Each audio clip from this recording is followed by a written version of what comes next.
no puedes entrar en el concepto de la geocentría, el terraplanismo, el no esfericismo, si no desarrollas un proceso deconstructivo, intelectual y conceptual de un cuerpo esférico, con su lógica y su mecánica, su funcionamiento, para transformarlo en un plano circular, con su lógica, su mecánica y su funcionamiento.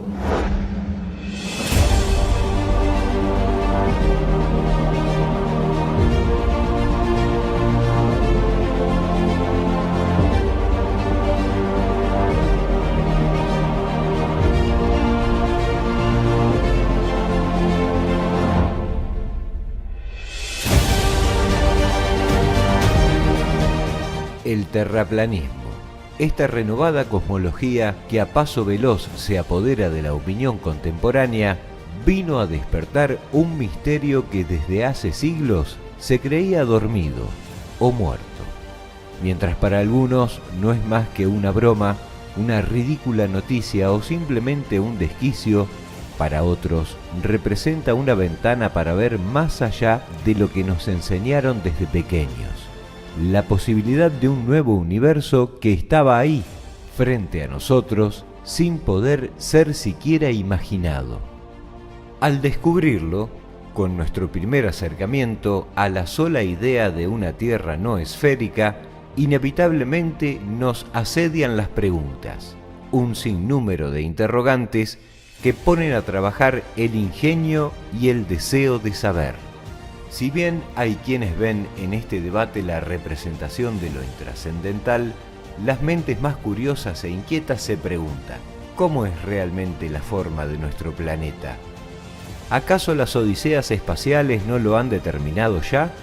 ¿Es posible que los complejos cálculos de nuestra ciencia oficial no hayan echado suficiente luz sobre este asunto? Parece extraño, pero mientras más vemos y mientras más se lo afirma, mayor es la incertidumbre. Tierra plana. Eratóstenes. El griego, muy buen observador y hábil practicante de la experimentación, no estaba equivocado. Sus cálculos y sus métodos para medir la circunferencia de la Tierra en el 240 a.C.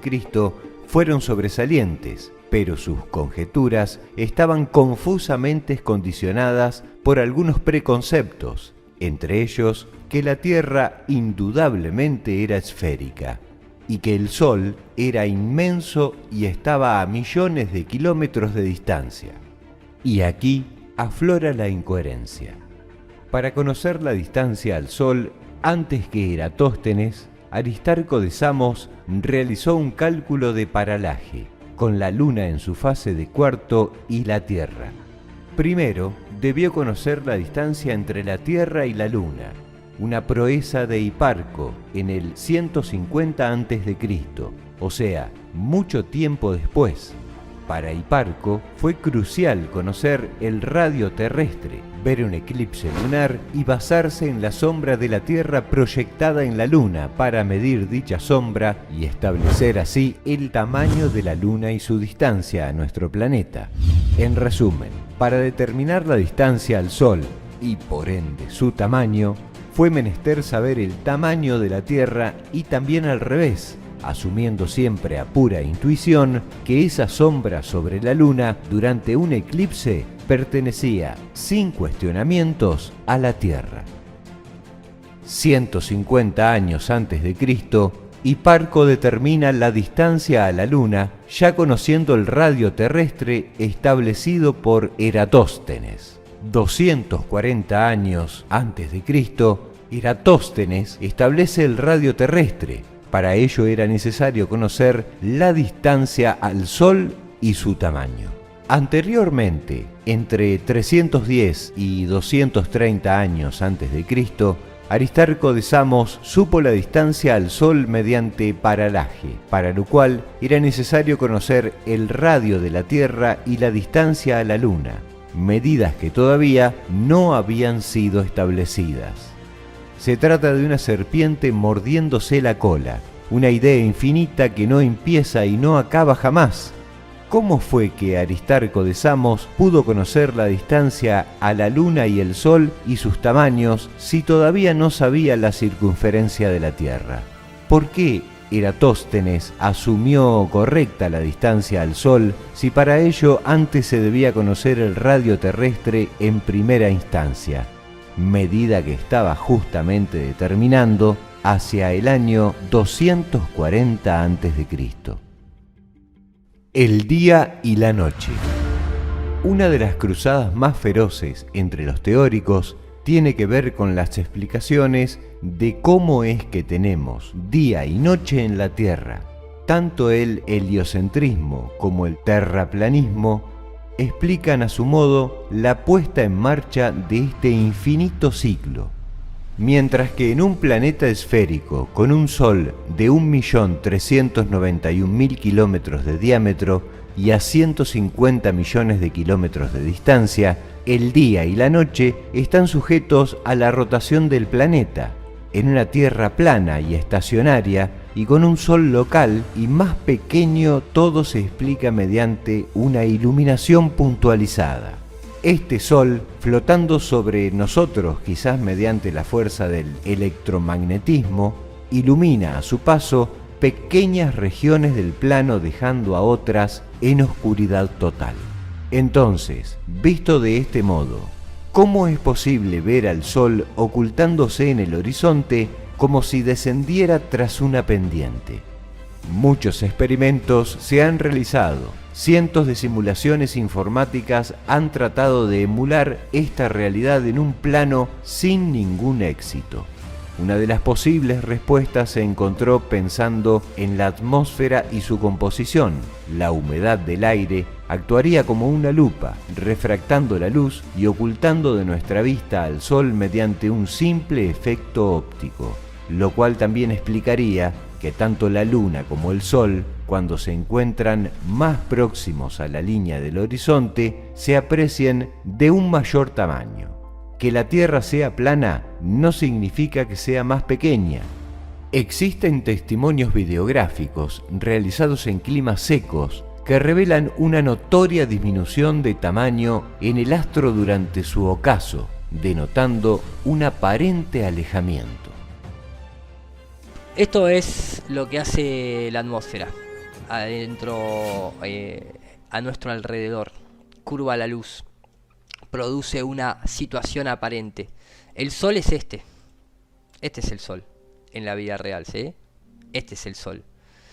Pero como nosotros estamos inmersos dentro de esa burbuja de aire, que tiene una extensión de 6.000 kilómetros a la redonda, 6.000 kilómetros a la redonda aproximadamente, nosotros lo que vemos en realidad es eso que está ahí, esto que está acá, que es el rebote de la luz del Sol. Por eso nosotros siempre vemos el Sol de una forma, y la Luna también, plana, como si una sola cara te sigue todo el tiempo, te sigue, y vos no podés evitar, no podés ver si tiene o no tiene otra cara, porque tampoco rota. Si yo al Sol lo muevo y lo voy alejando en línea recta para ese lado, esta es la posición real del Sol. Esa es la posición real del Sol. Pero esta es la posición aparente. Entonces, si yo esto lo empiezo a mover y lo llevo para el costado, obviamente, ¿qué le va a suceder a la luz?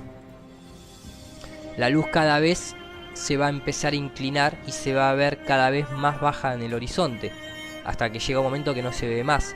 Pero si la persona lo ve desde adentro, esa es la posición real del Sol y esa es la posición aparente para cada persona dentro de la burbuja de aire que experimenta.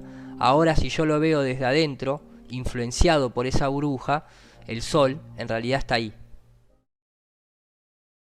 So what this really is a oversimplification of what Dragon really is. It's combining a yin and yang energy frequency together, and they both attract. They want what each other has. There's value in that exchange.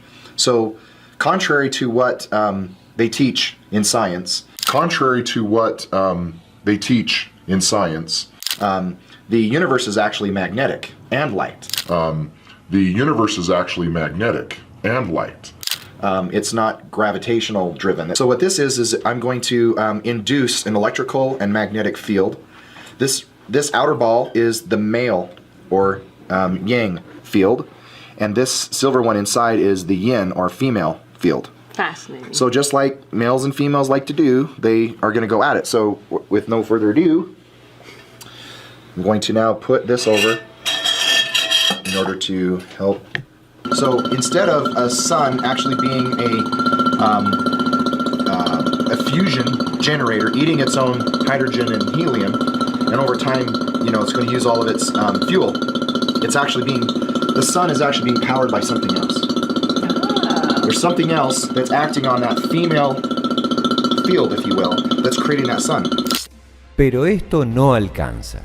¿Cómo podrían explicarse las estaciones del año en el modelo de la Tierra plana?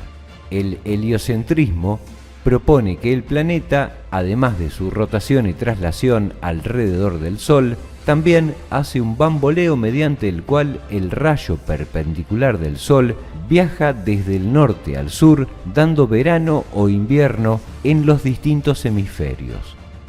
Existe un interrogante no menor respecto a esta aseveración. Según las instituciones científicas, el Sol tiene 109 veces el tamaño de la Tierra. Esto significa que, utilizando una reducción de escalas, si la Tierra tuviera el tamaño de una cabeza de alfiler, el Sol mediría como una pelota de fútbol y lo separaría a una distancia de 23 metros. De esta manera, no queda más que imaginar que esa cabeza de alfiler, la Tierra, al bambolearse, sufre tan diferentes temperaturas en la parte superior e inferior de su superficie, teniendo incluso congelamiento en sus polos y calor extremo en su ecuador.